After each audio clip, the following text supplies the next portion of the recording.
Before we begin this episode, we would like to acknowledge the traditional owners of the land on which we record today, the Wurundjeri people of the Kulin Nation. We pay our respects to elders past and present and emerging. This always was and will always be Aboriginal land.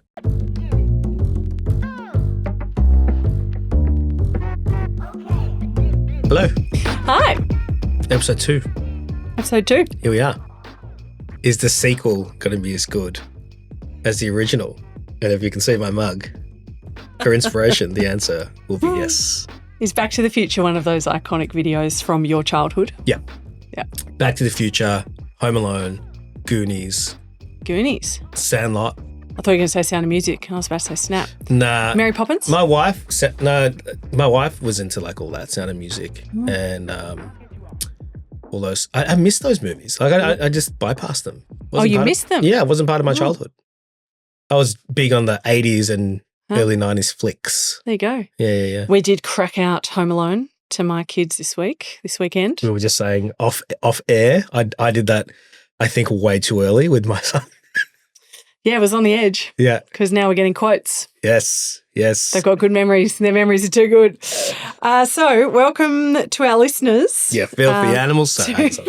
Keep the change. Welcome to our listeners on Home Alone 2 also. I need to watch that myself first before deciding whether I let them watch that. You know it's Home Alone 2, right? Yeah, Home Alone 2 is probably a little calmer. Okay. But I think it's still. I think that scene with the gangster flick is in it again. Yeah, it is. Yeah. It is. Because that's the one I remember the most.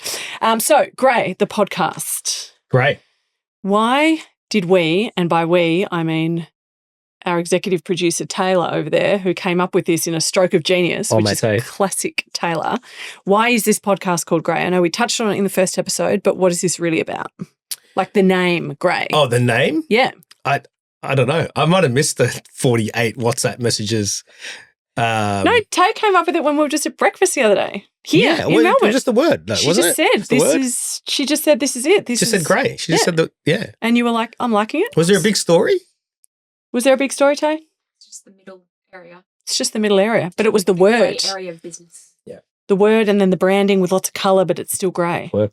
So our podcast is about that grey area between kind of the people stuff and the business stuff. So I was disappointed in myself from the first episode of Grey that I didn't have enough analogies. So I've set myself a little we talked about OKRs in our previous business, but I'm going to set myself a little KPI of at least 2 really bad, good. Can't wait. Any quality analogies in this episode. So let's see how we go. Today, we thought we would talk about capabilities and competencies. What are they? How do you define them? Well, I think the way that we've spoken about these things is, and I guess why are we talking about this, right? Yeah. So, classic you. Yeah. Why? Let's just step back. Yeah. When it comes to building high-performing environments and teams and hiring people and building skills in people, the way that we looked at this was there were 2 focus areas, right? One is the kind of hard skills, the competencies, the ability to execute based on a role. Yep. Like technical skills. Yeah, and they change role to role. Code. Yeah, exactly. Can run a psychometric assessment. Yeah, and that probably also links to like what do they study and education, all that sort of stuff. Yep. And then there's these capabilities, and capabilities we looked at as they are cross role. They're not role specific. They're actually like leadership capabilities. There are things that if you can build skills in those areas, then you can become more dangerous and have greater ability to lead in situations or greater ability to step up in different seniority roles. So separate to the job specific stuff, based on the tasks at hand and more about leadership qualities. So back in the day, we might have called them soft skills. Mm-hmm. Now we call them more human skills or leadership skills. Yeah.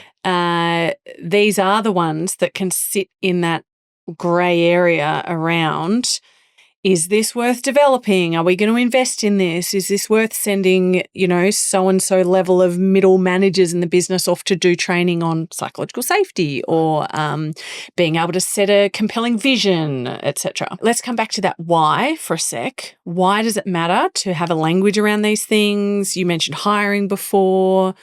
When we bring this back to the whole topic of our podcast around high-performing teams and a business getting it, meeting its strategic objectives, etc., why does this stuff really matter? What's the point? I talk about this from my experience, which I think is the premise of this podcast, right? So I've done it in a business. You do it and consult around it to lots of businesses. So in our business, the reason we looked at this was we were starting to build and grow really successful teams. But we knew that there was a pattern emerging around like our highest performing people. Yep. And that wasn't because they were just great at that role, that job. It's because they demonstrated a quality that actually if we could, use and educate and train others on, then perhaps we'll get, more high performing people. And it's also really critical as we started to think about leadership.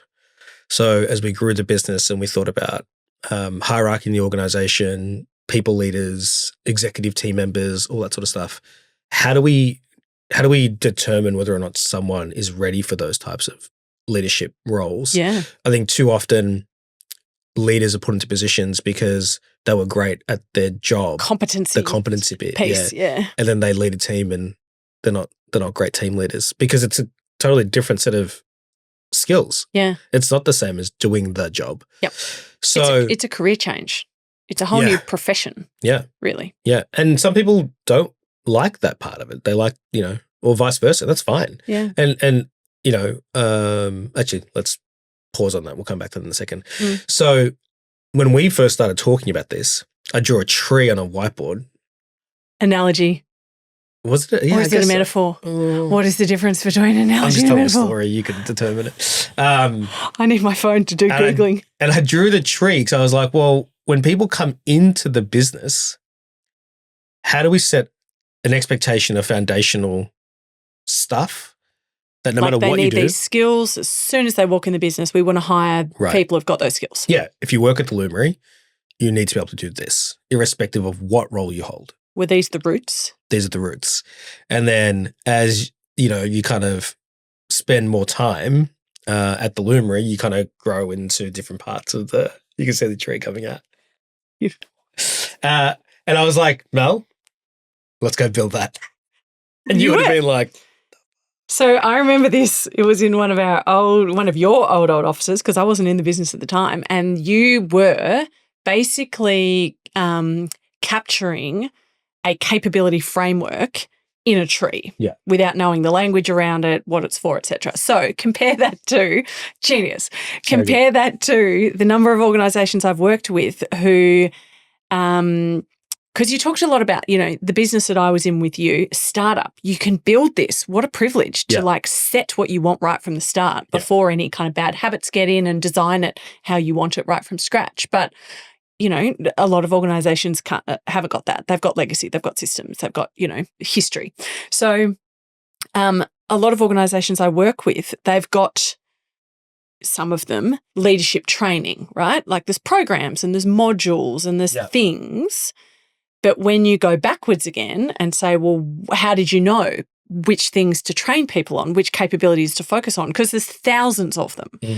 And depending on your strategy, you need different capabilities in the business. So if a business is in a period of stability, there's been massive change or whatever, you need quite different kinds of leaders. Whereas if it's in a growth period, you need completely different kinds of leaders. And often there is this mindset of just like, oh shit, we need leadership training. Let's just do some kind of leadership training. The roots that you talked about, those kind of foundational things, often those ones are fairly consistent. Yeah. Like what would you say are some like baseline attributes, kind of no matter where you're working, you want people to have those things? So we had things like managing work, which was very much around taking accountability for your own stuff, right? So meeting deadlines, showing up, prioritization. Time management. Yeah, exactly. Like they were one of the root ones. And part of this was also how do you manage performance? Not in a way that's like, well, we need a stick. It's, I know this person can improve and do things. Where? And I think it's so difficult for a lot of managers to have that conversation because they don't have something that can be like, actually, it's this capability. Yep. And I'm going to help you determine a set of actions, tools that you can work on that will help build that capability because actually these ones are great. Yep. And it's this that we should focus on for the next year or whatever it might be. Yeah. And so it's also to arm people leaders, like to give them something. Like an anchor point for their performance conversations. I think they feel, a lot of managers, I've felt this before, right? It's like, I don't know, I guess this person is good or could be better. Yeah. Based on what? My opinion. Yeah. And so this idea of a universal set of capabilities that based on your seniority, based on the types of responsibilities you're trying to hold. Yep. Where can you improve? What can you get better at? And then also open that up to the individual themselves so they can take ownership of it. So leadership programs that kind of cover those absolutely foundational things that are pretty consistent across the board, great. That's a really good starting point. But then like commercial acumen as well. Yeah. Yeah, like it'll be nuanced depending on the industry and everything. But, that as something that matters, tick. Every organization you need leaders who've got good commercial acumen, understand, that like we were talking about in the first episode, if the business is not making money, the business doesn't exist. Yeah. So what I see less often is that businesses have gone, hang on. Before we spend often thousands of dollars on leadership training, let's actually figure out what kind of attributes, what capabilities, those human skills that we actually need in our leaders for the strategy that we've currently got. Let's build that, which was your tree. That was you going, I've got a vision. I know where we're trying to go as a business. Now I really need to capture what kind of leaders are we looking to grow and hire so that, yes, you're bringing in the right people because we put the capability framework, the capabilities on our job descriptions that went out to market. Yeah. It's like, here are if you're going to come in and do this role, whether it's a fairly junior role or a more senior role, based on our capability framework, here's 5 or so things that we're like, these are really critical for us. These are the key attributes. So I'm often feel quite baffled when an organisation is doing leadership training when they don't have that anchor point. Like, what do you actually... So if it's just quite general leadership training, great, because some is absolutely better than nothing. Yeah. And not training leaders, not professionalising it as an actual like separate, like we said before, career change kind of a thing, can be really catastrophic if you've got the wrong people leading. So, general rule of thumb, any kind of leadership training, if it's focusing on some of those fundamentals, great. But once you've kind of been around for a while, if the business has been around for a while, I would absolutely expect them to be developing some kind of capability framework tied specifically to the strategy. Yeah, I think how do you determine, looking at your highest performing people and then saying, well, what are the commonalities here? What sort of traits and capabilities are they demonstrating that we deem to be important? I think the other thing that we did, and look, it wasn't perfect. It was probably V1 of what could have been lots of versions. Was linked it to behaviors that show up in the business. Yeah. So it's okay to say to someone in the work. You mean? Yeah, just day to day, right? So it's okay to say to someone, "Hey, this capability is really important. I want you to, work on that." Yeah. But what does it look like when you are doing it? Yep. What is the example? What is the behavior? How does it show up? Like, what's the thing that I'd love for you to be, doing? Yeah. And so it just makes it so much more tangible. It's like, oh, okay, I got it. Like, when I'm able to do that thing or I'm showing those behaviors, then that capability is now, coming to life. Yeah. Because otherwise, particularly in that performance continuum where you've got like high performers up at this end, then you've got like performance improvement, continuous improvement kind of in the middle. Yeah.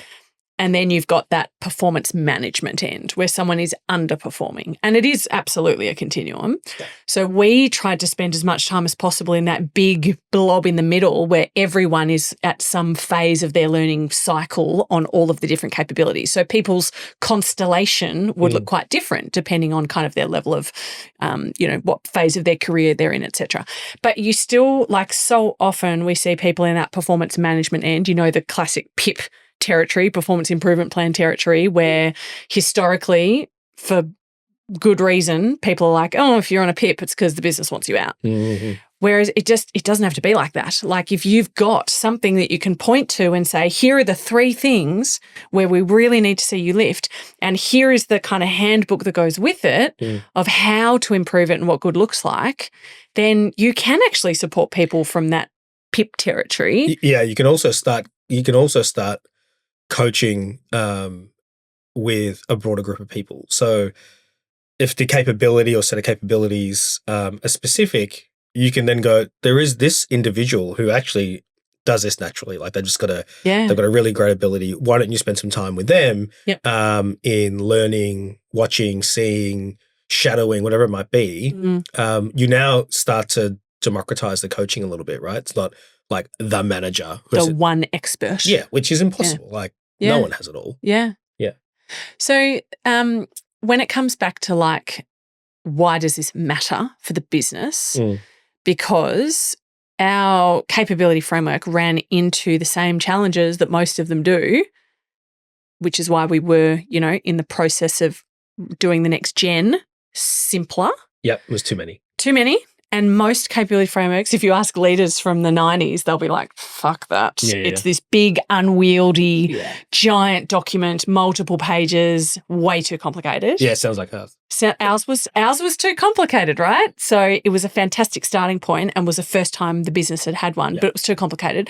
So I've done, a pretty deep dive in various capability frameworks because that's one of the things I do in organizations. Again, coming back to that org dev, what is the system you need? What is that strategy at the end? What's the system you need? What's the skills you need? What's the people infrastructure you need? Blah, blah, blah. A lot of capability frameworks are a dog's breakfast and they're a bit shit. So what's your, like if you were being brought into a business with your experience of us doing it in ours, is it worth having a capability framework? What are your watch outs? Yeah.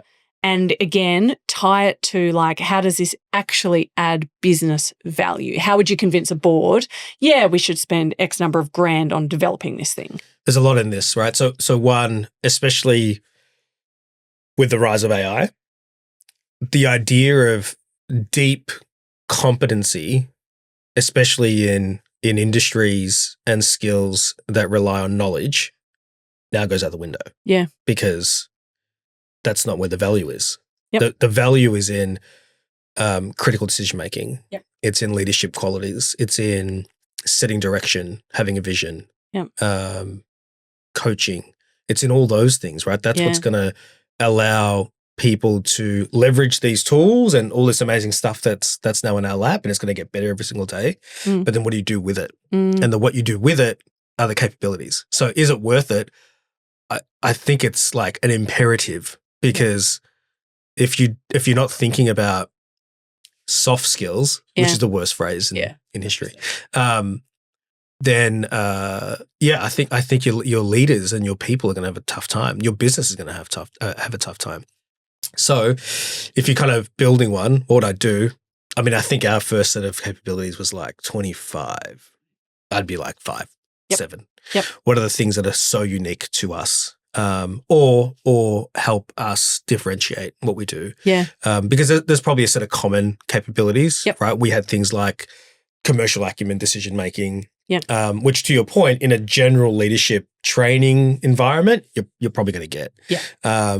What are the things that we feel like are really, really critical to ours that helps us stand apart, helps us differentiate? Yep. And just limiting those down Yep. is going to be far easier to manage. Yeah.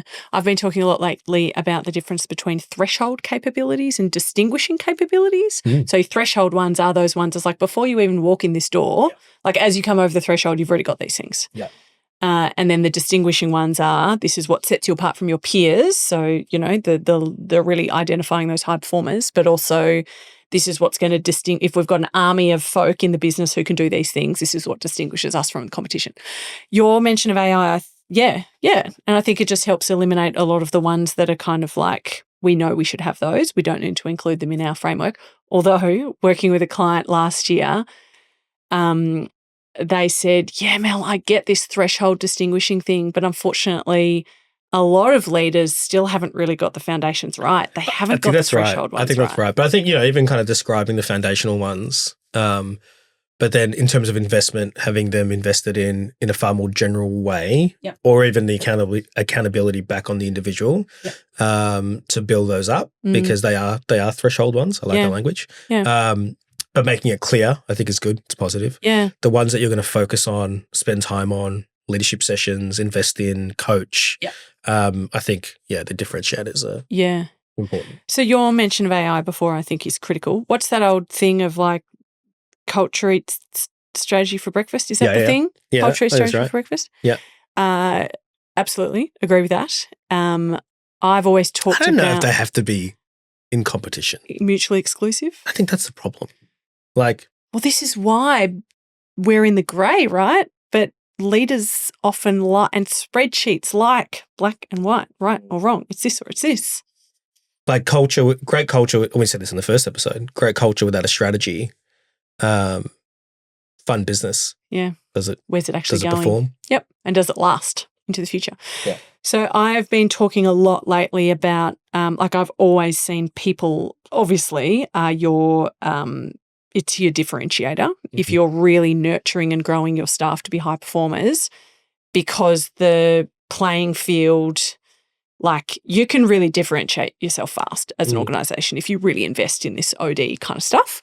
I reckon now, given what you said about just the access to knowledge, the gates have just disappeared. Those folks who can have really good critical thinking skills, ability to transcend multiple different bits of data and curate it and pick out the right things, that I think is the absolute strategic advantage that a business is going to be looking for. Yeah, I mean, creativity plays a big role here too, right? Like you're going to see a sea of sameness. Yeah. Because things are so easy to do and so easy to execute. So everyone's got the same agents and the same scripts and the same history. I mean, AI is largely living off of what it has access to. So everyone will have the same baseline. But then what are you giving it to differentiate? And that'll be creative ways of asking questions or decision making or, deep research. And so, it's going to be an interesting kind of next few years. Yeah. A mutual friend of ours and an ex-employee of Illumri, Dr. Jason Pellant, and I have been talking a lot about this as part of, the MarTech degree that he's just launched at RMIT. And again, how do you make sure that people are coming out of uni with, a set of competencies that's important, but actually, hey, we're going to get moving really fast on these broader capability sets. Because one of the other challenges is that we know the more expert someone gets, the less creatively they think, the more tunnel visioned they get, the more they're like, nope, I know the answer. I've seen this before. Yes, I know. This is a type 1, type 2 thinking kind of a thing, thinking fast and slow. You talked on the first episode about like jumping to conclusion, like making assumptions. It's a double-edged sword because it can lead to efficiency. Right. If you're an expert, I've pieced together the data, this is the answer. But some of the organisations I struggle the most with in terms of change and being adaptive and psychologically flexible, etc., are the ones full of genuine experts because they've got an expertise honed over many, many years, often decades. So this is one of the other challenges around like truly high performers. They have to keep that beginner's mindset. They have to keep that learner's kind of mindset because otherwise they're less creative. They block out stuff that doesn't fit with what they've kind of come to know. Speaking of that, super chickens. What do you know about super chickens? I think I've heard you reference this before, and I've just seen you point to your 2 analogies thing. So you're trying to get your little number up. I don't go on. You got the tree. There's the first analogy. Okay. Is this an analogy? So this is another oldie but a goodie. Margaret Heffernan, I think, is the author, written a book and done a whole bunch of research on like, oh my gosh, I could have these all mixed up. We'll put it in the show notes if I've got this all mixed up. This concept of if you have too many high performers, too many people who are distinguished, if you like that language, in a team, they basically cannibalize each other. So in an actual chicken coop, the theory would suggest get your best laying hens together and you'll get the most eggs. but you put your highest performing chickens, your super chickens together, they kill each other. So in an organisation, and Kim Scott of Radical Candor fame talks about this a fair bit, you want people on really steep trajectories, the ones who are laying lots of eggs, your super chickens. You want a bunch of those in your business because they kind of keep everyone heading forward at pace. But you need a bunch, and we call those like the supernovas, the superstars, or the super chickens. And then you want others who are on a less steep trajectory. They kind of keep things grounded. They keep everyone from getting too big and innovative and wild. And they're not in direct competition with all the super chickens because they're not trying to fiercely kind of achieve things as much as the, you know. Yeah. And it's not like it sounds like it's a bit malicious or yuck, but it's not. It's just like, you know, some people, their ambition might be. I mean, it's great teams, right? Like, here we go. It's basketball. Come on. Tay's giving us the 5-minute wind up, so we're going to finish this soon. But yeah, he started on basketball, so let's see how we go. Yeah, I mean, all the players in a team can't be Michael Jordan. Yep, won't work. You need the balance. So yeah. You need good teams. You need good role players. You need people who love to do what they do, and that's great. Yep. And so, I mean, that can be a hard conversation, I think, right? Because I think the assumption is everyone wants to be at the top of the tree. Yep. That's what everyone's in work for and business for. But that's also not true. I think everyone wants to play a great role and add value, and people do that in different ways. Yeah, the world of work is changing so much just in terms of what is driving people, how they're defining success now. Like, I think there are so many people their true definition of success now, and they'll talk about it in like a therapeutic context with me as a psychologist. It's about flexibility, time, financial freedom, so having enough money to do the things they want to do, but actually what they value and what makes them feel like they've struck gold is genuinely being able to be there for their kids' assemblies. Like the kind of the definitions have changed. But for others, maybe their definition hasn't changed. Maybe their definition of success is the title, the salary, you know. So, and again, we're seeing much more of a shift towards just really wanting to connect to a deep purpose and a deep meaning and what's happening in the world and how can I make a difference? Yeah. Which I think talks to, like, all things can be true. Yeah. We keep swinging one way or the other. Like, oh, we're going to be, everyone wants full flex and. Has to be all super chickens. Yeah, no. I mean, I think just allowing the organization to deliver, you know, an approach dependent on the individual. Yeah. Is the trick, which is hard. Really hard. Really hard. And again, we're coming just in our last couple of minutes, we're coming to Cynefin, which we still haven't spoken about, complex systems and adjacent possibles. Next episode. So let's wrap up episode 2. Quick shit show of the week. Got anything for me? Do you have one you can start with? And I'll inspire myself. Oh, what's my shit show of the week? My shit show of the week is probably, this is boring, but it's impactful, not putting in enough time in my diary in the last few weeks for the research, the prep, the behind-the-scenes work that it takes to deliver really good, you know, reports, offsites, coaching.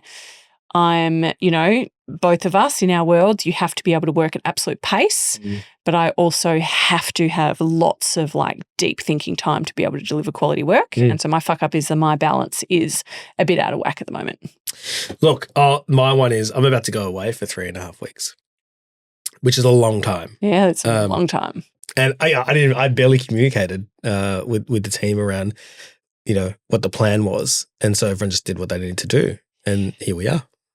I don't think I've ever worked with you and you've been, aside from when everyone's on leave at Christmas shutdown, I don't think you've ever been gone for 3.5 weeks. It is the longest break I think I've had in 8 years. Okay. I'm hearing the pain of it, but I'm also seeing the good side of it. Yeah. I'm going to have a good time. Yes. Awesome. Okay. Well, that's it. Episode 2 of Grey, complete. No analogies. I'm disappointed in myself. One analogy, your tree. I think you were warming up, so maybe next episode, I think. I just don't know how in our previous podcast, our internal podcast, I used to just come out with them just. Yeah. I don't know. I've lost it a bit. It's the pressure. It's the All the pressure. cameras. Lost the creativity. So for our listeners, send us an email. The email address will be in the show notes, along with how to follow us on various socials. We would really like people to start sending us their curly, crunchy, people, high performance, management, leadership, org dev, kind of business questions for us to poke around in. Did I miss anything, Tay? Oh, remember to like and subscribe.